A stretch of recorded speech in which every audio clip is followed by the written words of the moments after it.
Hola, muy buenas noches. Muchas gracias por estar acá compartiendo esta segunda etapa de nuestro club de lectura. Retomamos después de un receso que nos tomamos en el mes de julio y ya con toda la energía y las baterías cargadas literarias volvemos al ruedo. Lo hacemos con un escritor correntino que se presenta en el año 2022 en un concurso organizado por la provincia de La Rioja y saca el primer premio en narrativa. En ese concurso, una de los jurados era María Laura Rivas, la querida amiga a quien le mandamos, escritora ella, un fuerte abrazo, y está a días de publicar su nuevo libro, así que también para nosotros un gusto y realmente una alegría enorme esa noticia. ¿De qué estamos hablando? Estamos hablando de El Camino del Tapir, porque justamente el premio era justamente la publicación de su texto, que era una serie de cuentos, y su publicación. Su nombre es César Tomás Zabarraitía. Otra buena noticia, y una gran noticia, es que César Zabarraitía se presenta en la edición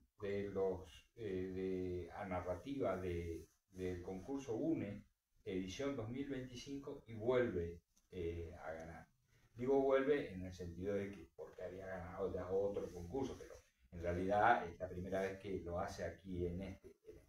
Así que estamos hablando realmente de un escritor joven y que viene pintando con mucha fuerza. De hecho, las palabras de lo que podríamos decir el prólogo de María Laura dicen lo siguiente: escribir y hacer público lo que escribimos genera expectativa. Escribir generará más expectativa y una buena dosis de curiosidad, porque estamos en este caso ante el correntino César Zabarraitía, ganador del primer premio de narrativa 2022, concurso organizado por Cultura de la provincia de La Rioja. En este concurso, dice ella, se señaló la originalidad de las historias narradas, como así también la narración que atrapa en su construcción. Como se ve, El Camino del Tapir, título del libro y título del cuento que vamos a leer ahora, merece ser leído, compartido y comentado, que es lo que vamos a hacer nosotros. Podríamos tomar como un epígrafe una palabra, El Camino del Tapir, que él lo cita pero en guaraní, que es Embori Rapé o Embori Rapé, no sé bien. Rapé. Rapé, está bien. El camino, guaraní. Sí. Para los guaraníes, la Vía Láctea es conocida como el Embori Rapé, el camino del tapir, animal que recorre siempre el mismo camino cuando regresa a su guarida. En el texto ya, el título, bueno, como dijimos, El Camino del Tapir. En el origen fueron polvo y fuego, luego rocas y metales primigenios, creados por juegos cósmicos de atracción y repulsión. Más tarde, cuerpos celestes incapaces de transformarse en planetas y que, producto de frecuentes colisiones, encontraron su forma en asteroides. Finalmente, vagabundos del sistema solar que circulan en grupos de miles, mientras ejecutan un complejo baile, presos de dinámicas ajenas. Pero cada tanto el azar genera una cerradura gravitacional, con el suficiente lugar para que alguno logre escapar a sus órbitas habituales. Vuelan entonces, libres por el espacio, sueñan, si es que las piedras sueñan, comprobar el infinito, y surcan el vacío hasta que otra masa se interpone en su camino. Una noche señalada, hace más de cuatro milenios, uno de esos escurridizos asteroides encontró su destino en la Tierra y en el árido paisaje del Chaco. 800 toneladas de hierro y níquel cósmico estallaron en la atmósfera, produjeron una lluvia de fuego y meteoritos. Los Puom sintieron el sudor del sol. Los Wichí vieron a un yaguareté atacar a la luna y desprenderle fragmentos. Los guaraníes, del otro lado del Paraná, hablaron de una lluvia fugaz sobre el Emboreví Rapé. Y se lo contaron a sus hijos, y estos a los suyos. El fuego avanzó sobre la tierra, consumió a hombres y mujeres, a arbustos y animales durante 3 días. Aquellos que vivieron o sobrevivieron habían saboreado lo celestial. Desde entonces, la zona es sagrada, porque se sembró con la esencia del espacio. Se llamó Pingüén Nanoxán, o Campo del Cielo. Pero estos detalles no le interesaban en lo más mínimo a Raymond Bradford, que viajaba sentado en el acoplado de un camión arrendado, espantando insistentes mosquitos, con la camisa sudorosa adherida a la espalda y apenas aguantando el agobiante calor chaqueño. Se preguntaba si su ancestro, el capitán Robert Bradford, había pasado alguna vez tal precariedad. Pensaba a menudo en él, en cómo a sus 20 y tantos años había comandado el USS Duxbury, en cómo había capturado 2 naves francesas en una vieja guerra de 1800. Sobre todo, pensaba en la estatua de bronce que lo había inmortalizado y se alzaba en Massachusetts, a solo 5 calles de la fundacional Roca de Plymouth. Estaba seguro de que el capitán nunca había visto mosquitos tan grandes. El camión avanzaba dando pequeños saltos por el camino del monte chaqueño. La luz anaranjada del atardecer se filtraba entre sus cortinas de lona, dándole al rey la oportunidad de controlar su revólver una vez más y acomodar sus botas sobre el meteorito de 30 toneladas que estaba robando. Llegaban a un control caminero, el último, que se interponía entre él y la gloria. Solo 6 meses habían pasado desde que un grupo de estudiantes y profesores chaqueños, comandado por el doctor William Cassidy, había cavado una fosa en el monte. Se descubría así lo que, según los cálculos del eximio geólogo, era muy probablemente el meteorito metálico más pesado de la Tierra. Las noticias del lejano hallazgo se habían publicado en la página 7 del Mass Herald, que Ray había leído mientras bebía su café. El artículo acotaba que lo incierto del peso del fragmento encontraba justificación en que el gobierno local no contaba aún con los medios para extraerlo del cráter. Tal como su padre, Old Man Bradford, le había enseñado, América Latina era una tierra salvaje, pero repleta de oportunidades para hombres decididos y arrojados. Era ahí donde la empresa familiar había comprado colosales cantidades de cobre a precio de ganga, con los funcionarios y los momentos adecuados. Al igual que el largo linaje de Bradford, Rey siempre había sido sabio. Por eso, en esa oportunidad, le hizo el honor y tomó los casi $200.000 de sus ahorros, voló a la Argentina y luego al Chaco, alquiló máquinas de construcción y compró el trabajo y el silencio de algunos vaqueanos. Una noche y una mañana de trabajo había pasado en ese lugar recóndito del mundo. Ahora el rey se disponía a retirar de manera audaz una joya del cosmos que el azar había depositado en ese monte y que estaba caprichosamente atada a él por una vaga legislación local y la invocación ajena de antiguos dioses. El soldado Martínez corrió la cortina del acoplado y sus achinados ojos se abrieron de par en par. Un hombre alto y robusto le apuntaba a la cabeza con una pistola. Estaba de pie junto a una roca inmensa, parecida a aquellas piedras del río sobre las que él se instalaba a pescar en su niñez.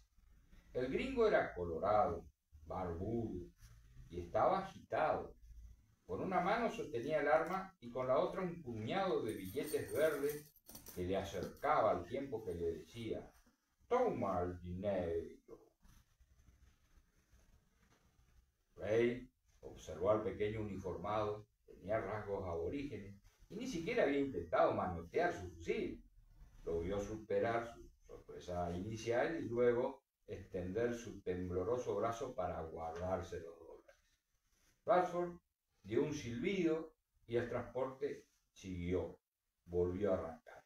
Se alejó de la mirada aún desconcertada del soldado. Pensaba que él no hubiera dudado. Sus manos habían cobrado antes otra vida, por mucho menos en el callejón de un bar en Arizona. Menos de una hora después llegó a un viejo muelle sobre el río Paraná, donde una barcaza esperaba. Algunos tripulantes bajaron para enlazar la roca y comenzar a subirla con una grúa. A bordo, un container cargado a media de carbón sería el camuflaje perfecto para llevar el meteoro a Estados Unidos. Reid pensó en la ficha de importación de minerales que a su nombre esperaban en el puerto de Gulfport, en Mississippi. Sus abogados arreglarían el pequeño cambio administrativo que debía hacerse al llegar. Los comentarios de su hazaña se difundirían entonces con rapidez. Muchos coleccionistas o museos, quizá incluso el Smithsonian, estarían dispuestos a pagar los $30 millones que valía la pieza cósmica, y él sería reconocido como un aventurero moderno. El Explorer Club de New York estaría ávido de celebrarlo en una velada de gala, donde venerables hombres harían silencio para escuchar su historia. Y cuando el meteorito encontrara su definitivo lugar de exposición, su nombre y apellido serían grabados en una placa de bronce, que, con el transcurrir de las décadas, se tornaría verdoso y lo dejaría inmortalizado en el metal. Raymond Bradford vociferó las órdenes y los peones obedecieron.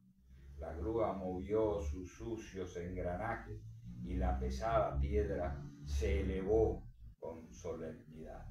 Los hombres, maravillados, la contemplaron. Él lo hizo también. Ray caminaba con el arma enfundada, se acercaba cada vez más, abría los brazos hacia el cielo cuando el trozo de asteroide lo sobrevoló lentamente. Los pequeños hombres corrían a su alrededor, lanzaban según sus instrucciones. Incluso esa piedra había viajado durante millones de años y recorrido trillones de kilómetros solo para que él fuera su dueño.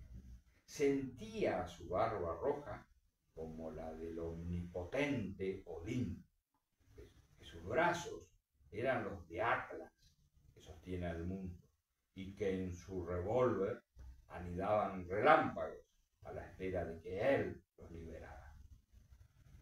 Pero hay fuerzas de las que uno no puede apropiarse. En medio del recorrido que acercaba el valioso botín a la barcaza, un rechinar ensordecedor cubrió todo. El metal del brazo de la grúa cedió. La roca metálica caía nuevamente, libre, acercándose al suelo, que nunca más dejaría. Debajo de ella estaba Ray. El meteorito casi lo besó mientras lo aplastaba.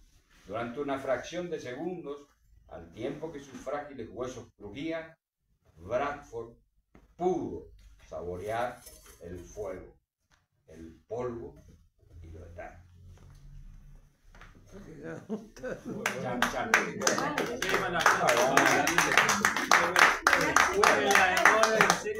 Hola, Buenas ¿qué noches, tal? ¿cómo están? La verdad que me encantó leerlo, lo releía, saboreaba lo que dice María Laura al comienzo, ¿no? Esa atrapante manera de contar una historia. Muy bueno, claro. La atrapante manera de contar una historia. Y el tema fundamental es el destino, ¿no? Sabemos que sobre el destino, bueno, desde los griegos tenemos, tanto en ámbitos religiosos como en ámbitos filosóficos, distintos conceptos, distintas creencias, ¿no? Podemos hablar de las moiras, de los griegos, las famosas hilanderas, ¿no? Que eran tres, una que iba desilvanando el hilo, le pasaba a su hermana, y la tercera, que era la que tenía la tijera, que era la que cortaba. Las parcas. Claro, las parcas eran las moiras ya romanizadas, Claro. ¿no? Pero estas eran las originales, llamémosle así en él. Después, por supuesto, los romanos adoptan y les cambian de nombre. Y ahí pero ese es el monumento que está en la... Y ese es el Yo me saqué monumento una foto ahí. que vos lo viste, se llama las tres fatuas, Sí, porque sí. está la palabra helado, que sería el destino, digamos, y lo fatal, que sería lo fatuo. Entonces, ya los romanos ya le cambiaron el nombre, que son las parcas, y como bien dice Omar, están inmortalizadas en esa. Después, con el devenir, cambian los conceptos y ya los romanos empezaron a hablar de que, bueno, por ejemplo, Apio Claudio, 200 años antes de Cristo, dice: cada uno es artífice de su propia fortuna. Fíjense, ya no estamos yendo al otro extremo del concepto del destino, ¿no? En el Quijote, cada uno es artífice de su propia aventura, dice el Quijote en un momento determinado.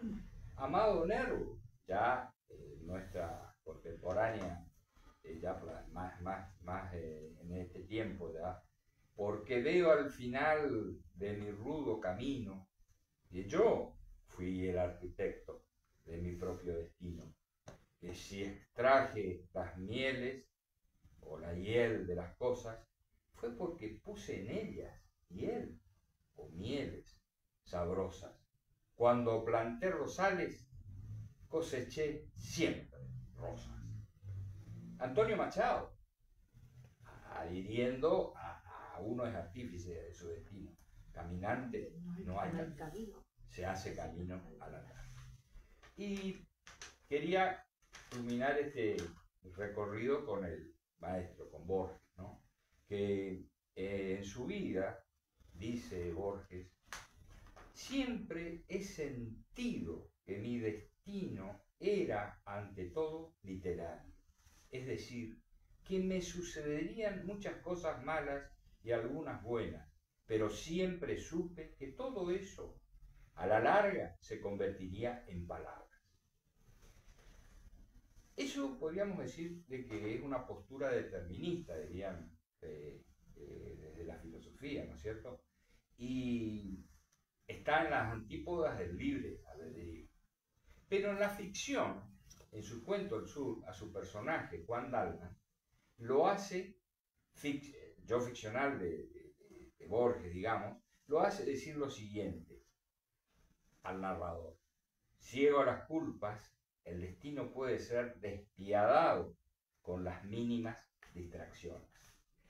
Y la mínima distracción que le ocurre a Juan Dalman es que estaba tan entusiasmado por mostrarle Las Mil y Una Noches, un ejemplar de Las Mil y Una Noches a una amiga, que sube corriendo por las escaleras y, como era de poca visión ya, se corta con la arista de un batiente o de una ventana recién pintada.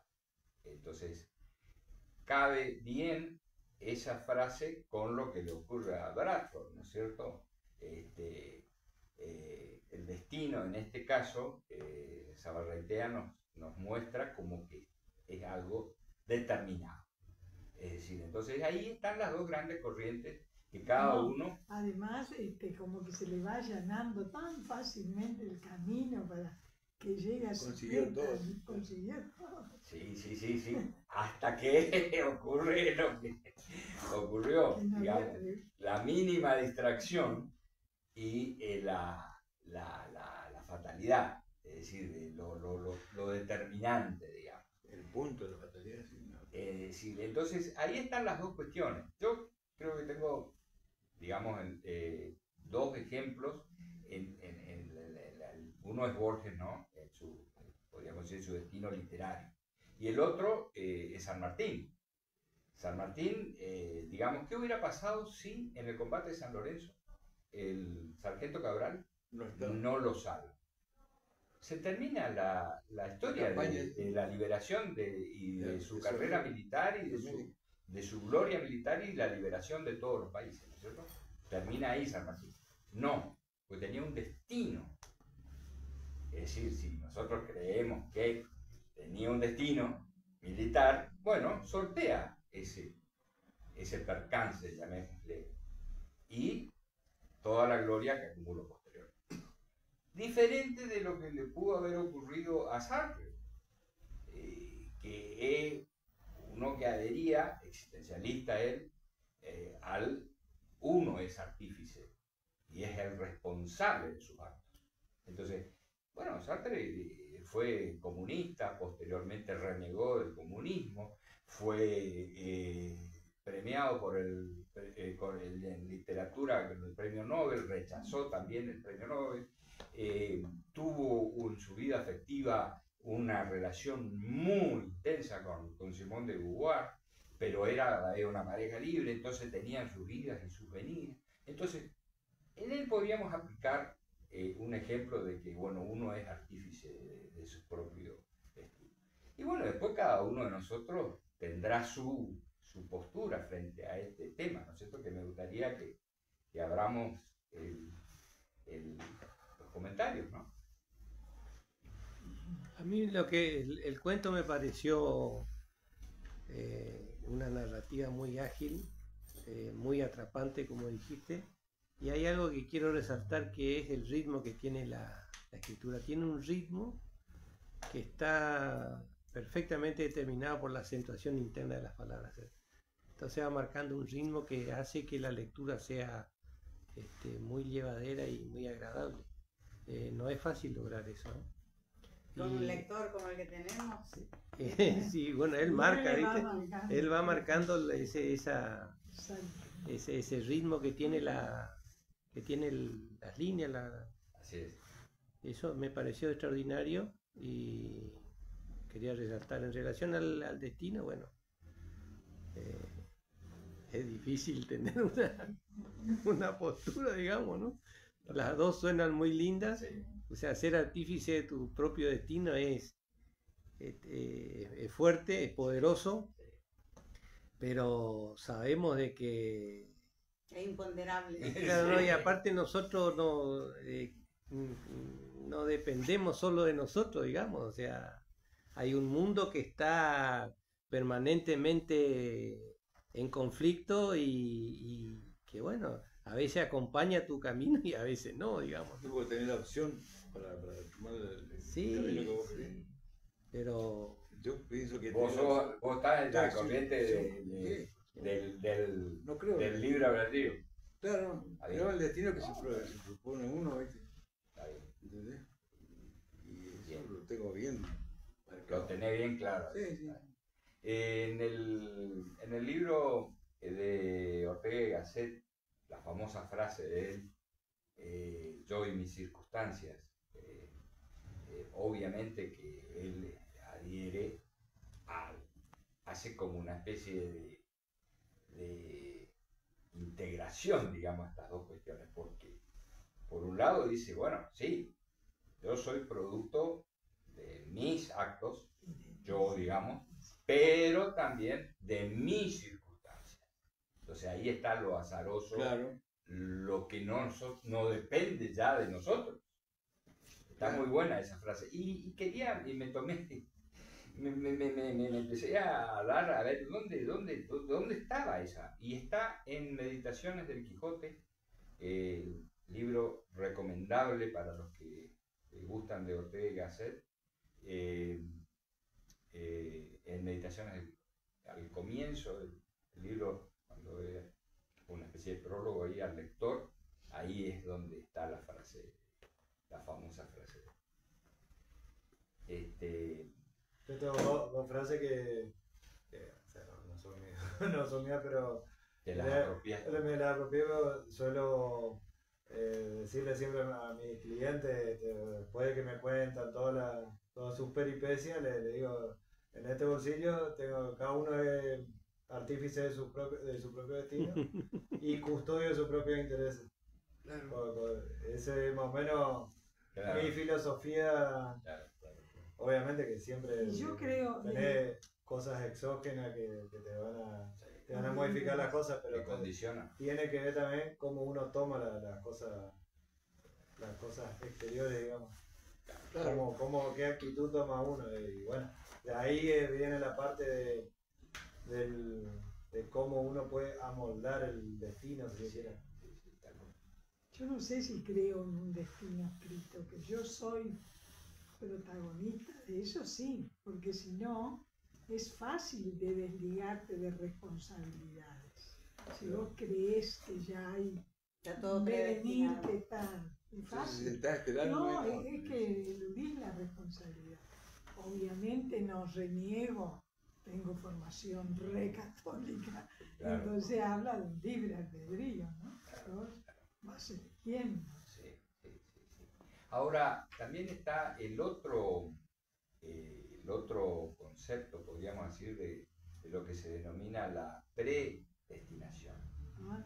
que digamos es un destino como que la persona podría quizás no tener conciencia de esa condición de predestinado, Eso dice pero da señales,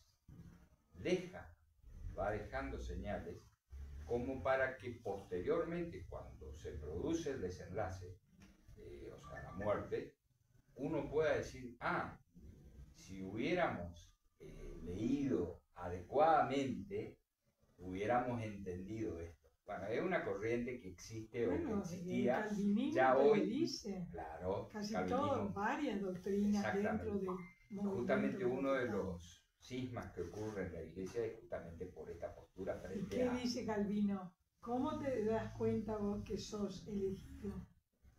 ¿Sabes Claro. cómo? Por el materialismo, por el éxito económico. Eso es lo que te va a acompañar.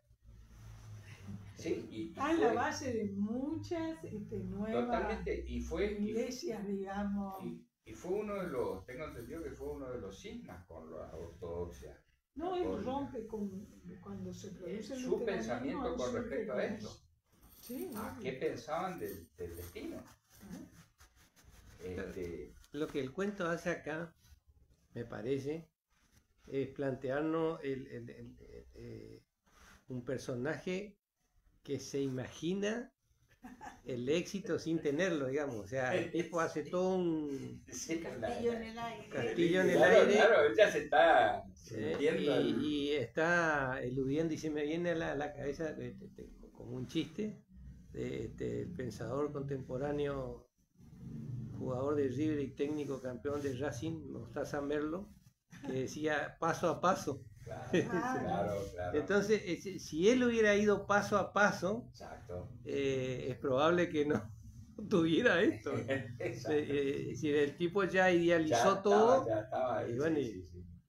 y en realidad no concretó. Y puede ocurrir, eso seguramente ocurrió en una cantidad de casos. Pero me escúchame. puse a investigar un poquito este tema de los meteoritos de Campo del Cielo. Y es tremenda la cantidad de ladrones que hubo.